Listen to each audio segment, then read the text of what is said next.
एक दिन एक गांव में भूत आता है। देखता है कि सभी गांव वाले बहुत गरीब हैं। किसी किसी के यहां तो शाम का खाना भी नहीं रहता। बच्चे भूखे पेट सोते हैं। भूखे पेट सोते हुए बच्चों को देखकर भूत को उन बच्चों पर दया आ जाती है। वो सोचता है क्यों ना मैं इनकी परेशानी को दूर कर दूं। हो सकता है अच्छे कर्म करने से मुझे भी भूत के जीवन से मुक्ति मिल जाए। ये सोचकर भूत हवा में उड़ने लगता है और गांव में पैसों की बारिश शुरू करने लगता है। गांव में पैसे बरसते हुए देखकर गांव के सभी लोग खुश हो जाते हैं और पैसे लूटने लगते हैं। गांव वाले बहुत सारा पैसा लूटते हैं। गांव वालों के घरों के छत पर भी पैसे ही पैसे होते हैं। आंगन में भी पैसे होते हैं। भूत पूरे गांव को अमीर बना देता है। गांव सुखी हो जाता है।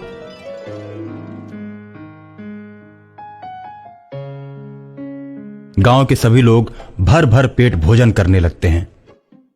आसपास के गांव वाले इन्हें इस प्रकार धनी देखते हैं तो वो सब इनसे जलने लगते हैं। उसके बाद गांव में चोर आकर चोरियां करने लगते हैं। गांव वाले चोरों से परेशान हो जाते हैं।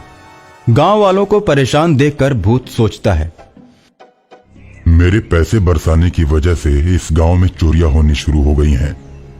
जब ये लोग गरीब थे तो कोई भी इन्हें पूछने नहीं आता था। अब जब ये लोग अमीर हो गए हैं तो चोर इन्हें सताना शुरू कर दिए। अब मैं चोरों को पकड़ लूंगा।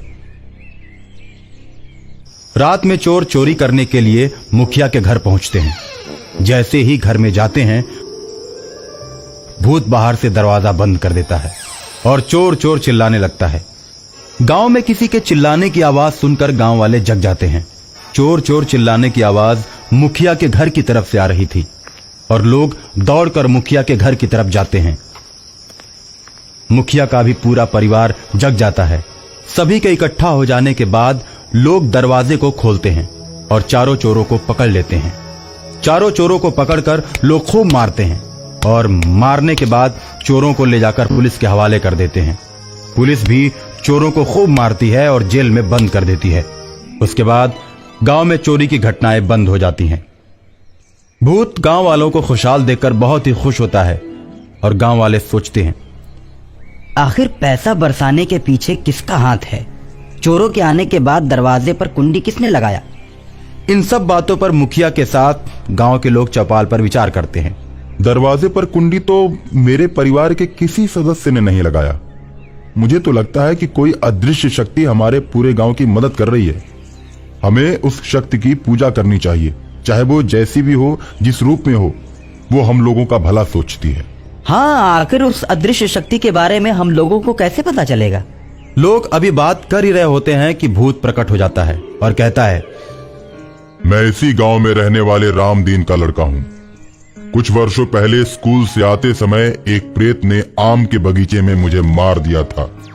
उसके बाद मैं भूत बन गया। मैं हमेशा अपने गांव के भले की बात सोचता हूँ और गांव में मैंने ही पैसे बरसाए हैं। चोरों को पकड़वाने में भी मेरा ही हाथ है। मैंने ही कुंडी लगाई थी। वो अदृश्य आत्मा जिसके बारे में तुम लोग चर्चा कर रहे हो, वो मैं ही हूँ। भूत के मुंह से ऐसी बातें सुनकर सभी भूत का पांव पकड़ लेते हैं और उसकी आत्मा की मुक्ति के लिए बहुत बड़े यज्ञ का आयोजन करते हैं। बहुत से विद्वानों को बुलाकर मंत्र द्वारा उसकी आत्मा को मुक्त करवा देते हैं और भूत खुशी खुशी सदा के लिए ईश्वर के पास चला जाता है।